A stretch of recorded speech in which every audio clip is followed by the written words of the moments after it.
dalam hadirat Tuhan, luar biasa. Sudah diberkati? Oh, terima kasih Tuhan Yesus karena Dia ada di tengah-tengah kita dan kita masuk pada minggu yang kedua.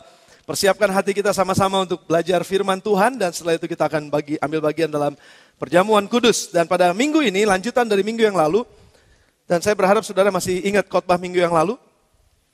Siapa masih ingat khotbah minggu yang lalu? Apa judulnya aja, khotbah. Selamat Tuhan, Jemaat Bethlehem memang jemaat yang luar biasa. Roh Allah. Saya nggak dengar suara saya ngegaung dari sini itu keluar. Yang di sini malah nggak terlalu kedengeran. Nah ini lebih kayaknya ini nih yang di sininya saya nggak terlalu dengar. Saya dengar dari sana pantulannya. Oke, thank you. Nah ini jauh lebih bagus. Ini jauh lebih bagus. Kalau bisa dikecilin sedikit monitornya supaya saya nggak terlalu pekak. Dan minggu ini kita belajar masuk kepada pembahasan yang kedua. Setelah roh Allah kita udah kenal bahwa roh itu sudah ada sejak penciptaan. Ya, dan roh itu terus bekerja di dalam kehidupan manusia dan terus menjadi satu dinamika, jadi satu kekuatan yang dinamis di tengah-tengah kehidupan dunia ini. Dan terus berkembang sampai dengan zaman kita sekarang. Sampai zaman Kisah Para Rasul, minggu lalu kita udah stop sampai di situ. Dan sampai zaman sekarang sebelum gereja, Roh Kudus masih dicurahkan di atas kita dan dia masih bekerja di tengah-tengah kita sebagai roh yang dinamis, yang bekerja sebagai spirit, sebagai semangat yang kudus, yang dari Tuhan sendiri dan itu masih ada sampai dengan hari ini. Nah, minggu ini kita akan sama-sama melihat mengenai apa yang Roh Kudus kerjakan sebetulnya, tetapi bukan pada pekerjaannya Roh Kudus itu sendiri, tapi saya mau saudara memahami terlebih dahulu mengenai firman dan Yesus. Karena Roh Kudus nggak bisa ngomong apa-apa, Roh Kudus nggak bisa lakukan apapun kalau dia nggak diperintahkan atau dia nggak mendengar kata-kata dari Yesus. Oleh sebab itu, Yesus dulu yang harus tinggal di dalam kita, sehingga oleh sebab itu nanti roh itu baru bisa mengerjakan sesuatu yang Yesus sudah sampaikan, Yesus sudah katakan, Yesus sudah tinggal di dalam kita. Nah, kita mulai pada pagi hari ini mengenai temanya adalah Yesus dan Firman. Saya tambahin sedikit dan Roh Kudus. Ya, jadi ada 3. Sebenarnya kita bahas mengenai Yesus dan Firman-nya. Mulai dengan Ibrani pasal yang pertama, ayat yang pertama sampai dengan ayatnya yang ke-3 saja. Nggak usah sampai ayat yang ke-4. Ibrani 1 ayat yang 1 sampai dengan ayat yang ke-3. Setelah pada zaman dahulu, saya masih dengar ini nih, suara saya masih ngegaung, kenapa ya? Nggak bulat gitu, kayak suaranya ada echo. Tolong di-adjust sedikit, thank you. Setelah pada zaman dahulu, ini pantulan ini, jadi suaranya saya dengar 2 sebetulnya. Oke. Setelah pada zaman dahulu Allah berulang kali dalam berbagai cara berbicara kepada nenek moyang kita dengan perantaraan nabi-nabi. Sekali lagi, ayat yang 1 dulu. Allah dengan berbagai macam cara dan berulang-ulang berbicara. Jadi ini membahas tentang Allah berbicara. Firman, kata-kata. Biasanya kalau kita berbicara dengan kata-kata. Dan ini Allah berulang kali dengan berbagai macam cara. Dia tuh berbicara kepada nenek moyang kita, karena kita belum ada. Kepada nenek moyang kita dengan perantaraannya nabi-nabi. Ya. Tetapi, ayat yang kedua. Pada zaman akhir ini, maka pada zaman akhir ini ia telah berbicara kepada kita dengan perantaraan, siapa saudara? Anaknya. Siapa anaknya? Anaknya yang telah ia Bapa tetapkan sebagai yang berhak menerima segala yang ada, sebab oleh siapa saudara? Oleh dia, anaknya, yang menjadi perantara, yang berbicara, yang berkata-kata, Allah telah menjadikan alam semesta. Ia adalah cahaya kemuliaan Allah dan gambar wujud Allah dan menopang segala yang ada, alam semesta, ciptaannya, segala yang ada dengan apa saudara? Firman-Nya yang penuh kekuasaan. Sampai situ aja dulu. Jadi firman itu sudah bersama-sama dengan Allah sejak awalnya. Dan firman itu yang juga menciptakan alam semesta. Firman ini katakan, ayat ini katakan. Jadi jelas bahwa kehadiran Allah di zaman pertama, zaman awal dulu, Allah pada mulanya Allah menciptakan. Ya, pada mulanya Allah, Roh Allah melayang-layang di atas permukaan air. Berfirmanlah Tuhan Tiga ini udah ada, saudara. Ada Allah, Tuhan Allah, rohnya, firmannya. Nah sekarang saya mau fokus kepada firmannya. Nah firmannya inilah yang menciptakan segala sesuatu. Menurut Ibrani 1 ayat 1 sampai dengan 3 tadi. Firman yang menciptakan alam semesta dan firman yang menopang segala yang ada. Nah, saya mau saudara ikuti saya pagi ini dalam 30 menit, 35 menit ke depan. Jadi ini pengajaran, karena ini pasti akan jadi padat banget dan saya berharap saudara bisa ngikuti ritmenya saya. Oke? Jadi jangan ada yang ngelamun, jangan ada yang ngantuk. Siap-siap saudara? Siap? Saudara excited dengan firman Tuhan? Yes, kita harus excited. Nah kita mulai dengan Kejadian 1 ayat 11. Mari lihat, ambil satu contoh saja. Firman itu menciptakan dan apa yang diciptakan itu ditopang oleh firmannya itu sendiri. Dan firmannya itu sangat berkuasa. Firmannya itu gak cuma sekedar kata-kata, tapi ada bobot di sana, ada visi di sana, ada karakternya di sana, ada kreativitasnya di sana, ada segala macam terkandung di dalam satu katanya saja atau firmannya saja. Itu terkandung makna yang sangat dalam. Berfirmanlah Allah, firman. Berfirmanlah Allah, bukan manusia. Allah, berfirmanlah Allah. Hendaklah tanah, ini cuma salah satu ciptaan ini. Hendaklah tanah menumbuhkan tunas-tunas muda, tumbuh-tumbuhan yang berbiji, segala jenis pohon buah-buahan yang menghasilkan, apa saudara? Buah yang berbiji, supaya ada tumbuh-tumbuhan di bumi. Dan jadilah demikian. Nah ini dia, saudara bayangkan sekarang, waktu Tuhan bilang hendaklah tanah menumbuhkan tunas muda, tumbuh-tumbuhan berbiji, segala jenis pohon buah-buahan yang menghasilkan buah yang berbiji. Sebutin buah yang berbiji apa aja? Duren, rambutan, nangka. Banyak ya saudara? Banyak. Duren sebutin, satu aja duren. Duren montong, duren petruk, duren musangking, duren. Banyak banget duren. Tapi pagi ini, saudara bisa bayangkan ya. Nih, saudara dengar saya, perhatikan saya. Waktu dia bilang, jadilah pohon-pohonan yang berbiji atau berbuah, yang buahnya berbiji. Itu begitu banyak buahnya. Tapi dia cuma ngomong, tumbuh-tumbuhan yang berbiji dan yang buahnya berbiji.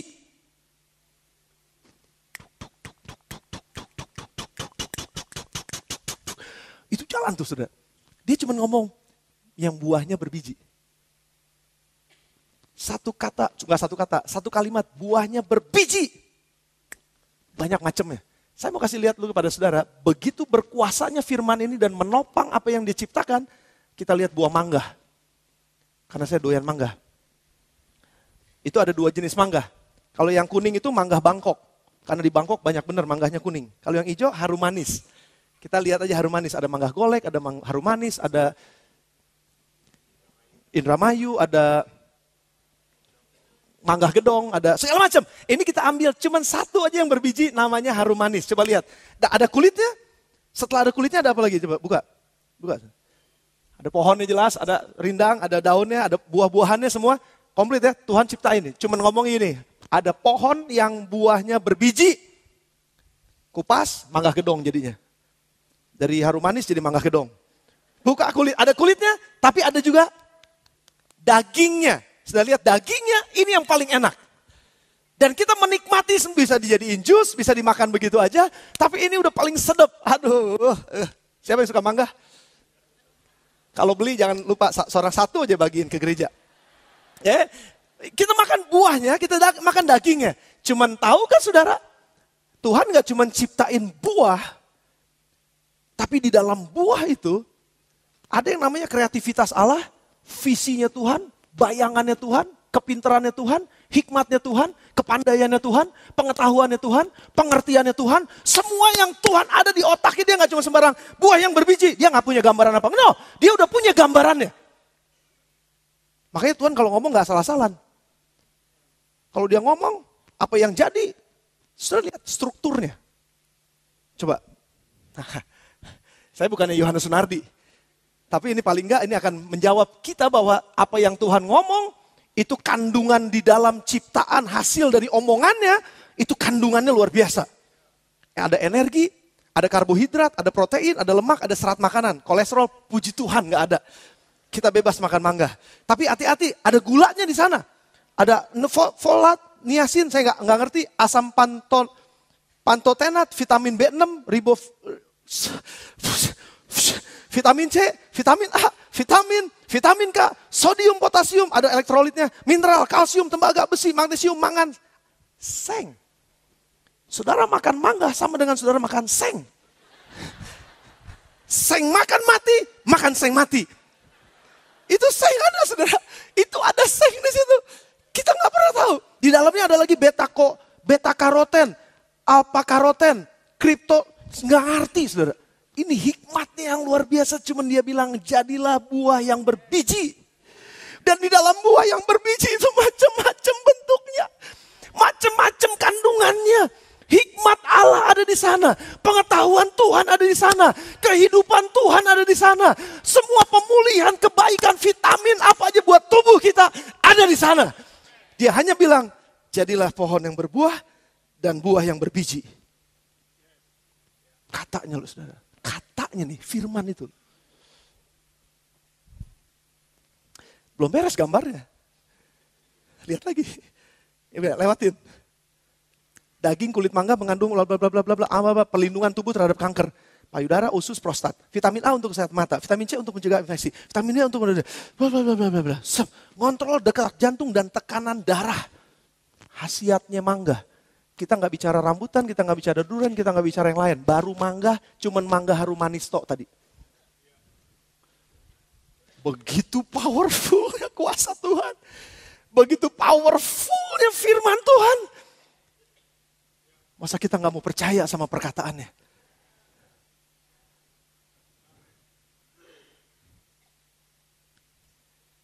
Sampahnya aja jadi sesuatu.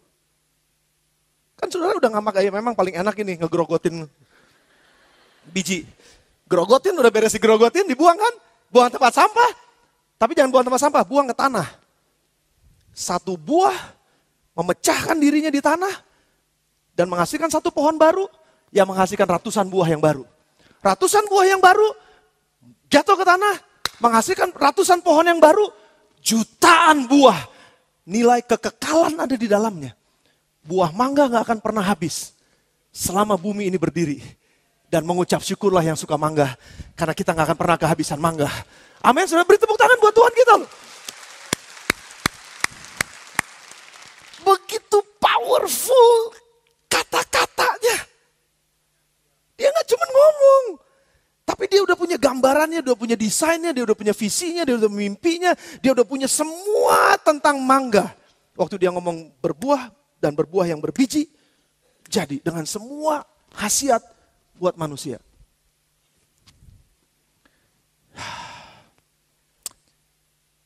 Nah, masuk Yohanes 1 ayat 1 sampai dengan 4.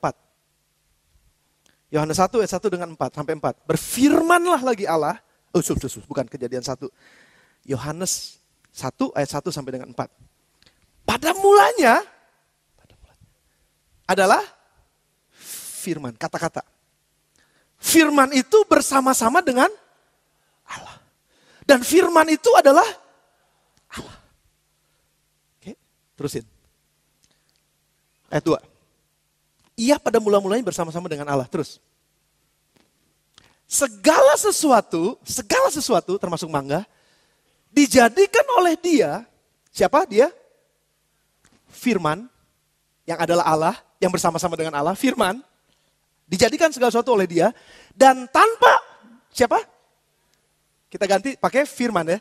Dan tanpa firman, tidak ada satupun yang telah jadi dari segala yang telah dijadikan.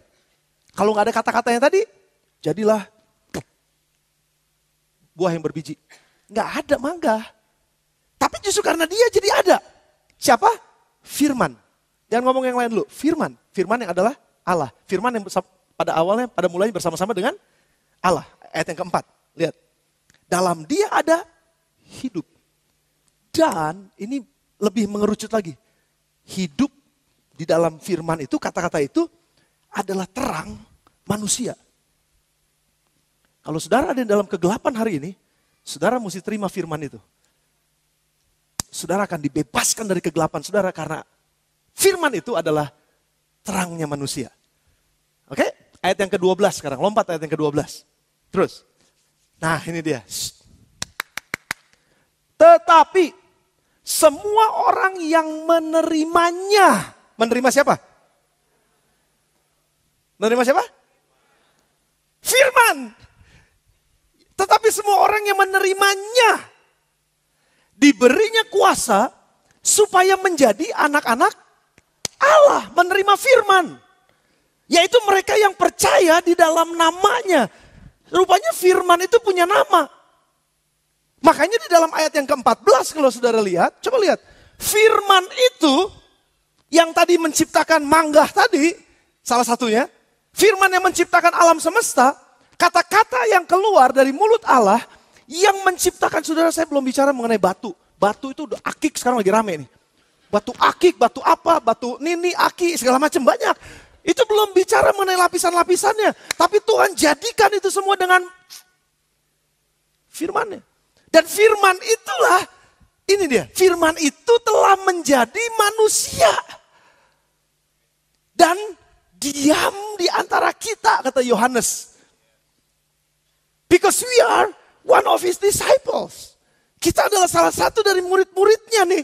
Dan kita semua adalah murid-muridnya. Dan firman itu telah menjadi manusia yang kita kenal. Namanya Yesus. Dan diam di antara kita. Dan kita telah melihat kemuliaan itu. Kemuliaan yang diberikan padanya sebagai anak tunggal Bapa. Penuh kasih karunia dan kebenaran. Firman sama dengan Yesus. Kalau saudara bicara Yesus, saudara gak bisa lepas dari firman. Kalau saudara bicara firman, saudara gak bisa lepas dari Yesus. Tapi jangan ganti nama Yesus jadi Firman. Itu si Firman. Itu nama orang lain, Firman. Tapi ini perkataan Tuhan, Firman Allah itu telah menjadi manusia dan itu namanya Yesus. Sehingga barang siapa yang menerima Yesus, seharusnya dia menerima Firman. Barang siapa yang mencintai Yesus, seharusnya dia mencintai Firman. Barang siapa yang menghormati Yesus, seharusnya dia menghormati Firman. Barang siapa yang mau melakukan apa saja buat Yesus, seharusnya dia juga mau melakukan apa saja untuk firman. Sorry, saya harus bikin statement satu.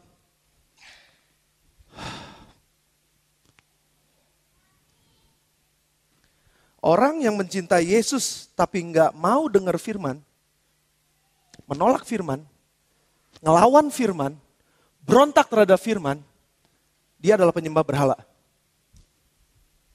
Sorry, saya harus ngomong jelas. Pertanyaannya adalah, kenapa kamu bilang kamu cinta Yesus tapi kamu menolak firman? Dan kamu gak mau dengar firman yang berkata-kata dalam hatimu? Saya mau jelasin bahwa sudah lebih dalam lagi sebentar. Lebih detail lagi sebentar. Artinya, kalau kita menerima Yesus, seharusnya kita juga mau menerima firman.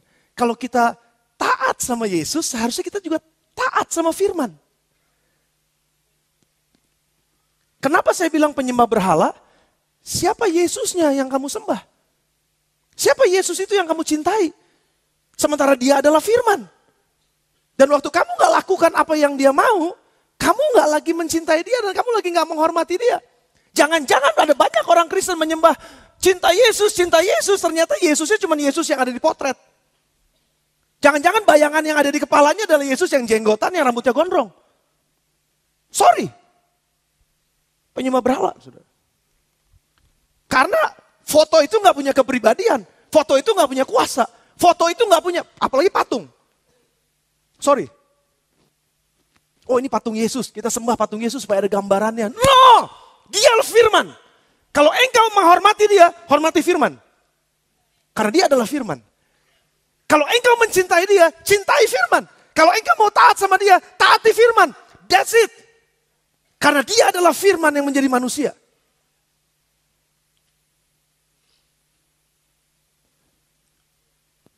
Kita mesti naik level. Pemahaman kita mesti naik. Mesti lebih ngerti.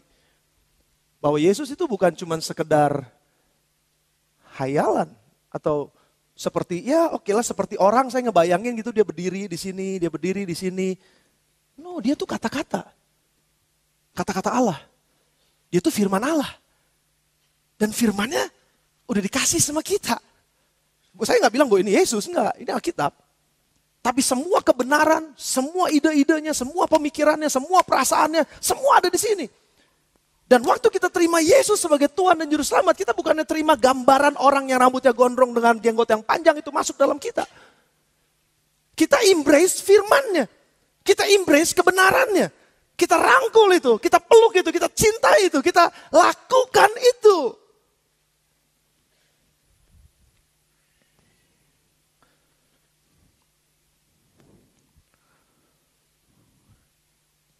Amsal 3 ayat 19-20. Sudah catat ya? Amsal 3 ayat 19 dan 20. Dengan hikmat, coba lihat. Tuhan meletakkan dasar bumi. Jadi dalam perkataan Tuhan, dalam firman Tuhan itu ada hikmat. Karena dengan hikmat Tuhan meletakkan dasar bumi. Dengan pengertian, jadi dalam firman ada pengertian. Itu ditetapkannya langit. Terus ayat 20, dengan pengetahuannya, jadi dalam perkataannya, waktu dia ngomong, dia bukannya tanpa hikmat, dia bukannya tanpa pengetahuan, dia bukannya tanpa pengertian. Dia punya pengertian tentang mangga. Jadi dia gak cuma ngomong, jadilah buah yang berbiji, terus mangga keluar dengan semua bentuk. Itu hikmatnya. Itu pengetahuannya. Itu semua pencerahan. Itu semua yang ada dalam otaknya Tuhan. Ada dalam dirinya Tuhan. Dan dengan pengetahuannya air samudera berpencaran awan dan menitikan embun. Dan kalau saudara naik ke ayat 13 ke atasnya, Amsal 3 ayat yang ke-13, berbahagialah orang yang mendapat hikmat itu. Perkataan firman Tuhan yang mengandung hikmat itu, kalau engkau dapatkan, engkau bahagia. Dengan kata lain, kalau engkau embrace Yesus, dengan pemahaman yang benar bahwa dia adalah firman hidup yang penuh dengan hikmat itu, waktu kita rangkul dia, waktu kita terima dia dan kita taat kepadanya, maka kita akan disebut berbahagia. Berbahagialah orang yang mendapat hikmat, orang yang memperoleh kepandaian dan terusin. Ayat yang, karena keuntungannya melebihi keuntungan perak, hasilnya melebihi emas. Saudara jangan cari perak, saudara jangan cari emas. Saudara cari aja hikmat, emas perak akan mengikuti saudara. Ayat yang ke-16. Umur panjang ada di tangan kanannya. Di tangan kirinya kekayaan dan kehormatan. Ayat yang ke-17. Jalannya adalah jalan penuh bahagia. Segala jalannya sejahtera semata-mata. Hubungan-hubungan jadi sejahtera. Hubungan-hubungan jadi bahagia. Dan lain sebagainya. Ia menjadi pohon kehidupan bagi orang yang memegangnya. Siapa yang berpegang kepadanya akan disebut. Siapa yang mau bahagia? Pegang firmannya. Siapa firmannya? Yesus Kristus. Kalau engkau ada dalam Yesus, tapi jangan Yesus yang salah. Yesus yang adalah firman. Karena banyak nama orang Yesus juga banyak. Kalau saudara pergi ke kemana-mana tuh banyak namanya Yesus, namanya Yesus. Tetapi yang berbahagia adalah orang yang embrace nama, yang punya power, yang punya bobot, yang punya isinya adalah perkataannya Allah. Dan dia sudah menjadi manusia. Ya dia pribadi. Ya dia pribadi karena kita bayangan kita dia adalah manusia. Ya dia pernah jadi manusia. Dia pernah jadi orang seperti kita. Puji Tuhan kita bisa menggambarkan belajar menjadi manusia seperti manusia Yesus. Tapi dia sendiri adalah kata-kata yang jalan sebenarnya. Dia adalah perkataan yang melakukan sesuatu. Dia adalah perkataan yang berpikir. Dia adalah perkataan yang ngobrol sama kita. Dia perkataan itu sendiri. Hidupnya adalah firman. Makanya firman itu jadi manusia. Saya selalu berdoa, biarlah firman ini menjadi Arif Multi. Biarlah firman ini menjadi Lim Siu Ching. Biarlah firman ini menjadi Daniel Nathanael. Biarlah firman ini menjadi Rizal Setiajaya. Biarlah firman ini jadi nama saudara sebutkan. Firman ini menjadi saya. Saya hidup di dalamnya. Makanya kenapa Yohanes 14, saudara maju. Yohanes 14 ayat 15 sampai dengan ayat yang ke-17. Baca sama-sama dengan saya pelan-pelan. 1, 2, 3. Jikalau kamu mengasihi aku, kamu akan menuruti segala perintahku. Kalau kamu mengasihi aku, kamu akan menuruti segala perintahku. Pertanyaannya adalah seberapa besar kasihmu kepada Yesus? Itu sangat dibuktikan dari seberapa taatnya engkau kepada firman. Jadi percuma kita ngomong aku mengasihi engkau Yesus, aku mengasihi engkau Yesus, hosana, hosana, aku mengasihi engkau Yesus, tapi kita nolak perkataan firman itu. Kita nolak firman yang berbicara di dalam kita. Kita menolak untuk melakukan apa yang kita nggak suka. Seringkali firman Tuhan itu nggak disukai. Karena saya harus merendahkan diri untuk melakukan firman Tuhan.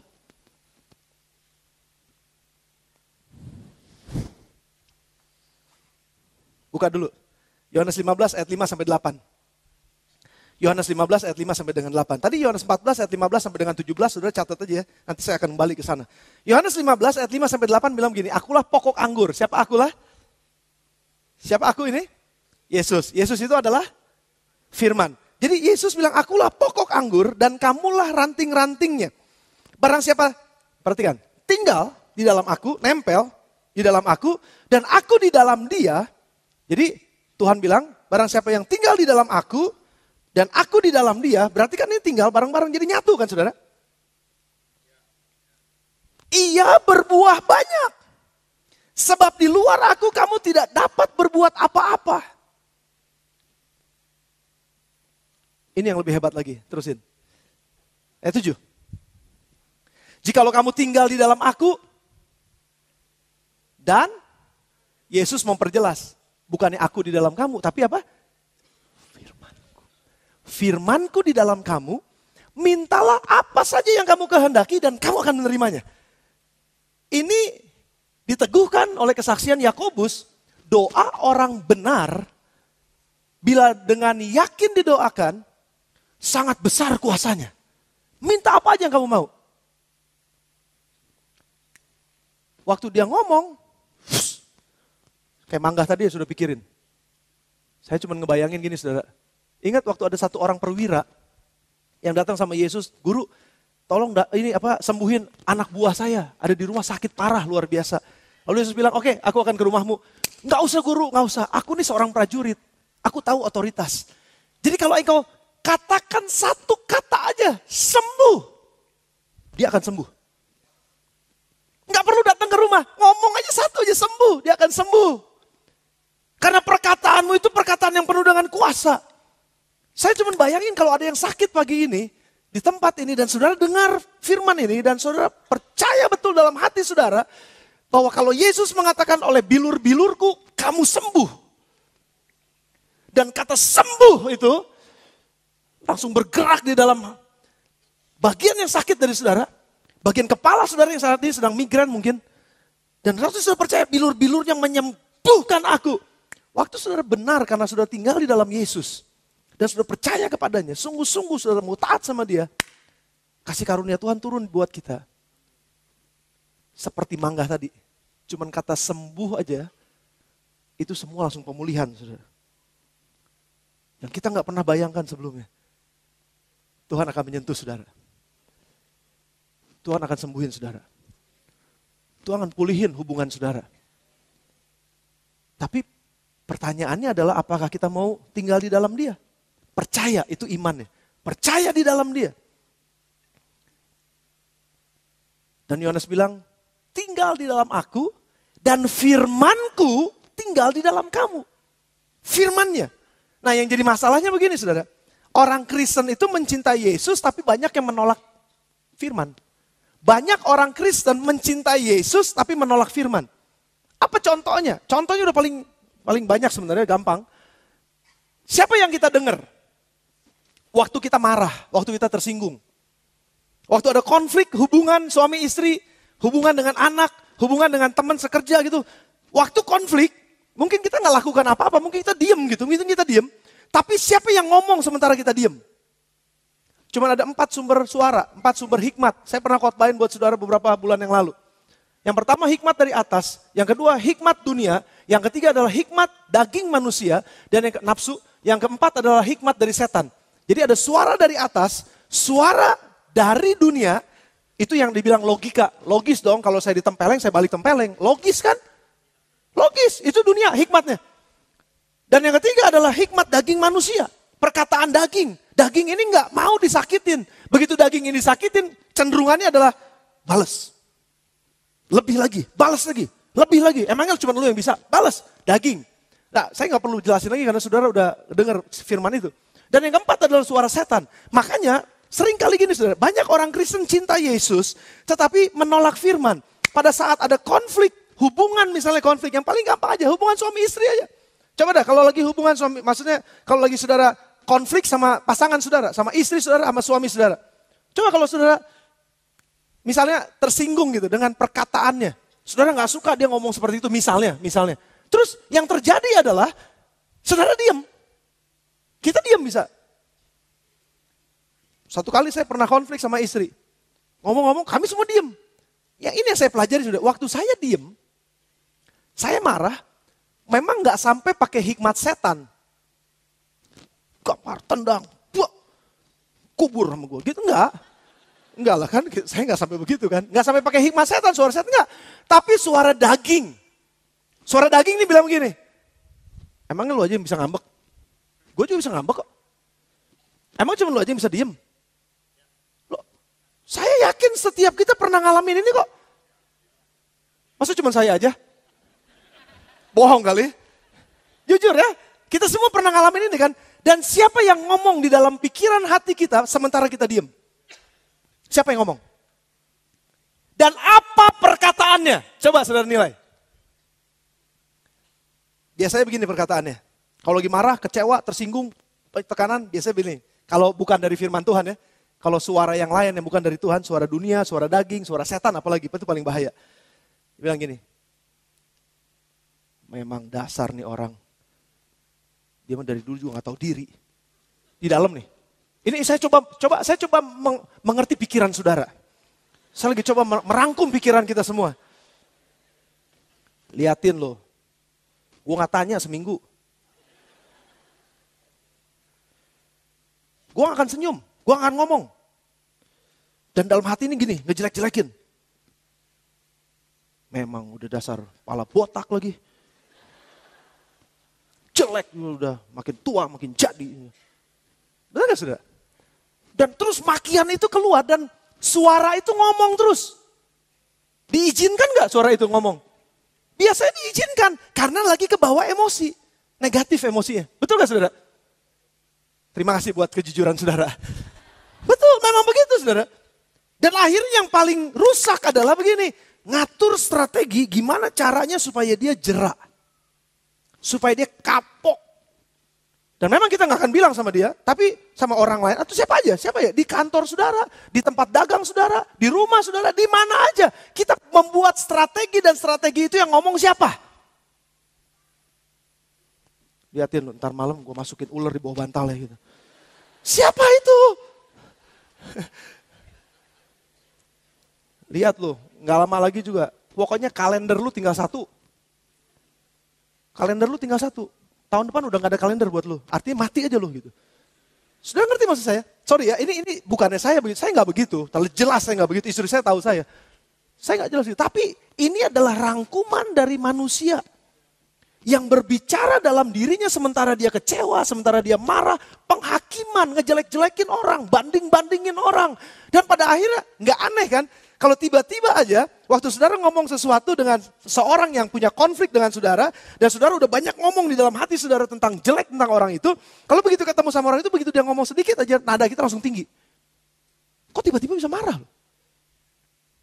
Padahal lagi ngomong yang jelek gitu, terus tiba-tiba, lu ngomong gede aja lu. Wah, langsung marah.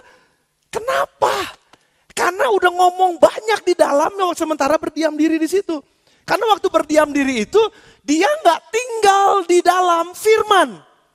Tapi dia tinggal di luar firman. Makanya yang dipakai adalah hikmat daging, hikmat dunia, dan hikmat setan kemungkinannya. Makanya jangan aneh kalau ada istri yang ditusuk sama suaminya. Jangan aneh kalau ada istri yang disundut pakai rokok sama suaminya. Jangan aneh kalau ada istri yang pentung kepala suaminya pakai pentungan baseball. Itu betul saudara. Dan itu udah suara setan yang masuk ke situ. Karena dia nggak tinggal di dalam firman. Walaupun dia bisa nyanyi, aku mengasihi Yesus. Yesusnya adalah berhala. Karena bukan firman. Kalau itu adalah firman, Yesus katakan dengan jelas Yohanes 14 ayat yang ke-15 tadi. Kalau engkau mengasihi aku, engkau akan turuti segala perintahku.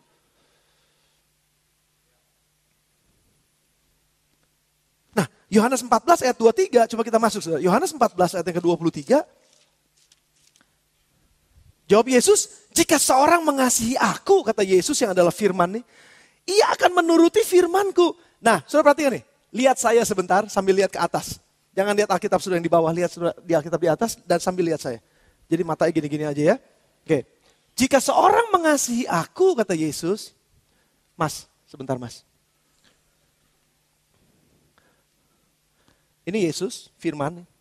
Jika seseorang mengasihi Yesus, dia akan menuruti segala perintah Yesus, firman-Nya. Dan Bapakku akan mengasihi dia juga, dan kami akan datang kepadanya dan apa saudara? Diam bersama-sama dengan dia. Saudara ngerti?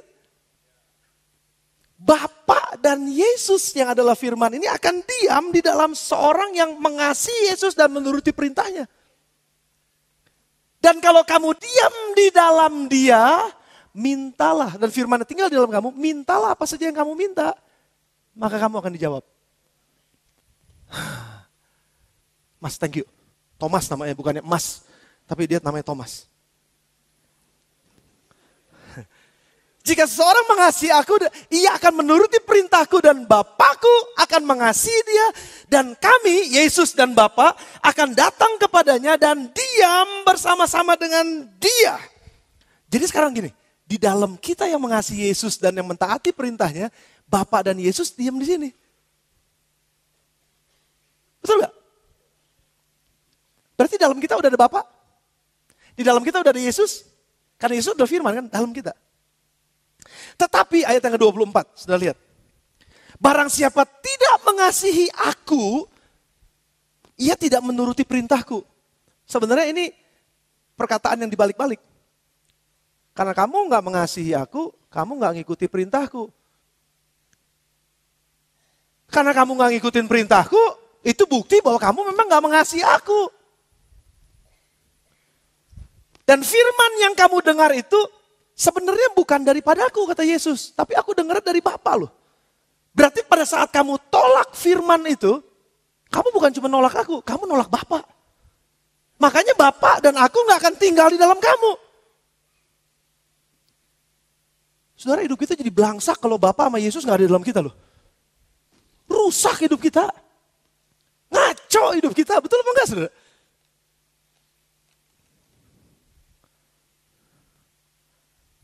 Cukup ayat itu.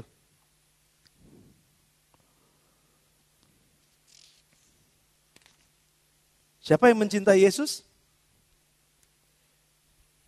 Dia pasti akan mau melakukan perintahnya Yesus. Nah, karena ada masalah tadi tuh yang saya bilang. Ini di dunia ini banyak suara. Suara dunia, suara daging, suara setan, suara orang-orang yang gak kenal Tuhan, yang menasehati kita. Waktu kita dalam masalah, kita jadi ngikutinnya nih, arahnya ke sini, kecenderungan ini. Kecenderungan ngikutin masalahnya ini. Makanya kenapa Yesus bilang dalam Yohanes 14 ayat 16. Sudah lihat? Saya mau pelan-pelan di sini. Waduh, waktu saya udah tinggal 3 menit. Aku akan minta kepada Bapa, kata siapa nih? Kata Yesus, firman itu, karena dia akan pergi kepada Bapa. Aku akan minta kepada Bapa, dan ia, Bapa, akan memberikan kepadamu seorang penolong yang lain. Saya masuk kepada pembahasan Roh Kudus.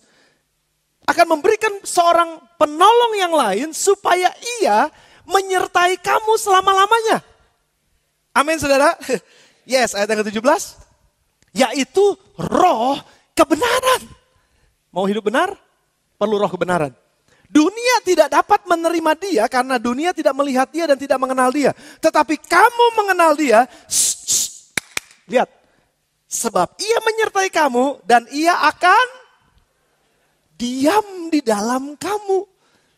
Tadi Bapak sama anak, kalau kita nurut, Bapak dan anak akan datang dan diam di dalam kita. Sekarang firman itu, Yesus memang sudah ada di sorga, tapi firmannya itu kan ada di dalam kita. Kita udah dengar banyak, ribuan kali kita dengar firman, biar firman itu ada dalam kita. Bapa juga artinya ada dalam kita. Dan sekarang ditambahin lagi, satu lagi penolong yang lain, yaitu Roh Kudus, akan diam di dalam kamu. 3 Tritunggal ada di dalam kita. Kalau rohnya ada di dalam kita, gak ada yang lain yang bisa, dunia lain, roh lain, gak ada lagi yang bisa menguasai kita. Roh yang di dalammu lebih besar daripada roh yang dalam dunia ini. Karena ketiganya itu ada di dalam kita. Ini yang ajaib saudara. Dan yang saya akan tutup dengan Yohanes 14 ayat 26. Enggak, ini last one ntar. Yohanes 14 ayat yang ke-26 bilangnya begini. Tetapi penghibur yaitu Roh Kudus yang akan diutus oleh Bapa. itu dalam namaku, dialah yang akan mengajarkan. Jadi kalau Roh Kudus ada di dalam kita, firman-Nya ada di dalam kita, Roh itu akan mengajarkan segala sesuatu kepadamu dan akan mengingatkan kamu akan semua yang telah kukatakan kepadamu. Dan apa yang telah kukatakan kepadamu sudah ada di dalam engkau sebetulnya. Engkau sudah tahu kebenaran sebelumnya. Engkau sudah tahu bahwa ini gak boleh, itu gak boleh, yang ini boleh. Engkau sudah tahu semua kebenaran sebetulnya. Walaupun mungkin masih ada yang belum terlalu tahu. Tetapi paling tidak, engkau sudah pernah mendengar firman, kasihilah istrimu, kasihilah suamimu dengan kasih yang tidak bersyarat. Kalau engkau mengasihi Allah, buktinya engkau mengasihi sesamamu. Seringkali dalam konflik, saya, Epi, kami memilih untuk mendengar suara Tuhan. Kalau diikutin terus, gak mau lagi dengar. Karena emosi, karena marah, karena kesombongan, karena ketinggian hati, karena kebebalan mungkin. Kami gak akan pernah rukun sampai hari ini. Saya yakin pasangan yang lain juga sama. Tetapi karena kami memilih, pada saat diperhadapkan dengan kekecewaan, mungkin kemarahan, tersinggung dan lain sebagainya, kami gak mau ikutin yang emosi ini. Tapi kamu mau diam di dalam firman Tuhan. Dan firman Tuhan bilang gini, unconditional love. Seperti aku mengasihi kamu, demikianlah kamu harus mengasihi sesamamu. Yesus mengasihi kita dengan unconditional love. Kasih ya tanpa syarat. Dan saya akan bisa bilang sama istri saya, walaupun saya masih gak enak hati saya, tapi I will hug you anyway. I will love you anyway. I will kiss you anyway. Dan mari kita akan bersenang-senang. Sudah ngerti maksud saya? Pilihannya, apakah saya tinggal di dalam dia, atau saya tinggal di luar dia. Kalau saya tinggal di dalam dia, artinya saya akan ikuti suara yang benar. Bukan ngikutin emosi yang negatif. Tapi saya akan ikuti suara ini. Tapi kita butuh Roh Kudus untuk mengajarkan itu kepada kita. Dan untuk mengingatkan itu kepada kita. Tutup dengan Yohanes 16 ayat 12 sampai dengan 14. Saudara catat ini. Masukkan ini dalam catatan saudara. Masih banyak hal yang harus aku katakan kepadamu. Tapi sekarang kamu belum dapat menanggungnya. It's okay kalau saudara belum tahu semua kebenaran. It's okay saudara belum terlalu ngerti semua firman Tuhan. Gak jadi masalah. Selama kita punya teachable spirit. Sementara kita mempunyai roh yang mudah diajar. Roh itu akan mengajarkan kepada kita. Apabila ia datang, roh kebenaran, ia akan memimpin kamu kepada seluruh kebenaran. Sebab ia tidak akan berkata-kata dari dirinya sendiri, tapi segala sesuatu yang didengarnya, itulah yang akan dikatakannya. Dan ia akan memberitakan kepadamu hal yang akan datang. Dan ayat ke-14, saya mau saudara baca ini. Ia akan memuliakan aku sebab ia akan memberitakan kepadamu apa yang diterimanya daripadaku. Kalau saudara gak ngerti firman Tuhan hari ini, 50%, 40%, 20%, it's okay. Taat aja sama yang 20% yang sudah ngerti. Karena Tuhan juga bilang gitu. Saat ini masih banyak yang aku harus katakan, tapi kamu belum bisa menanggungnya. Gak apa-apa. Tapi kalau roh itu datang, dia akan memimpin kamu kepada seluruh kebenaran. Masalahnya kamu mau dipimpin atau enggak? Kamu mau tinggal dalam Yesus atau enggak? Kalau kamu mau tetap tinggal dalam Yesus, roh itu akan memimpin kita kepada seluruh kebenaran. Engkau akan jadi semakin pinter. Kita akan jadi semakin ngerti firman. Dan mampu untuk memilih. Ini yang benar dan saya akan lakukan yang benar. Kita akan jadi bahagia. Tapi yang kedua. Kalau kita gak baca firman, kita gak dengar firman, gak ada kata-katanya di dalam kita. Roh Kudus jadi numb. Roh Kudus jadi bisu. Dia jadi gak bisa ngomong. Kenapa? Karena Roh Kudus memang gak ditugaskan untuk ngomong. Roh Kudus cuma ditugaskan untuk mengingatkan apa yang Yesus pernah katakan. Makanya kenapa kita baca Alkitab? Makanya kenapa kita dengar firman? Makanya kenapa kita kurenungkan firman-Mu siang dan malam? Kenapa kita renungkan terus siang dan malam? Jangan sampai kosong. Sementara saya duduk di WC itu perenungan yang paling indah buat saya. Sementara saya nyetir mobil, saya ngomong dalam bahasa roh dan saya merenungkan firman Tuhan.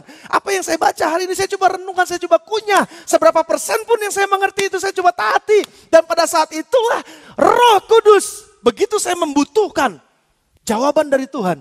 Roh itu akan mengingatkan apa yang pernah saya baca sebelumnya. Tapi kalau saya gak pernah baca apa-apa, roh itu gak bisa ngomong apa-apa. Karena dia hanya mengatakan apa yang Yesus pernah katakan. Saudara jelas? Saya berdoa ini akan mencerahkan saudara. Pemain musik akan maju. Dan kita akan siapkan hati kita, pikiran kita untuk ambil bagian dalam perjamuan kudus. Saya mengundang hamba Tuhan yang biasa melayani untuk bersiap.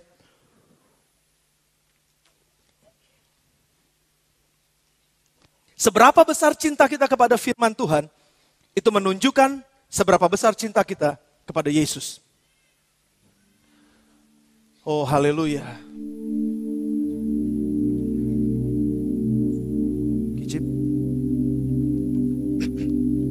Saudara ingat cerita Samuel, sementara hamba Tuhan mempersiapkan diri.